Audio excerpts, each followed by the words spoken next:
dari PJ Gubernur Sumatera Selatan. PJ Gubernur Sumatera. Pekerja dan buruh di Sumatera Selatan menyampaikan 3 tuntutan utama pada unjuk rasa di kantor Gubernur Sumsel. Tuntutan masing-masing, revisi upah minimum sektoral Provinsi Sumatera Selatan, pengumuman segera UMP Kabupaten dan Kota, serta UMS Kabupaten dan Kota. Perwakilan buruh diterima Sekda Sumsel yang mengatakan akan segera menyampaikan aspirasi tersebut kepada PJ Gubernur Sumsel.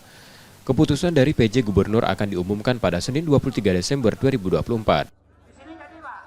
Kawasan kerja potensi terkadis kalau ada perusahaan yang bandel diberikan sanksi dan dilaporkan.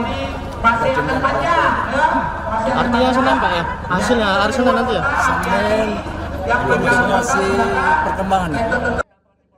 Menanggapi jawaban Sekda, buruh berharap ada kabar baik setelah penyampaian ini.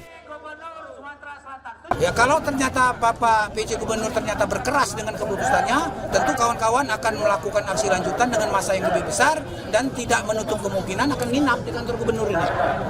Itu di sini ya? Ya itu keputusan akhir dari kawan-kawan. Jika tidak ada perubahan, buruh mengancam akan melanjutkan aksinya di kantor gubernur. Muhammad Reza Pahlevi, Kompas TV, Palembang, Sumatera Selatan.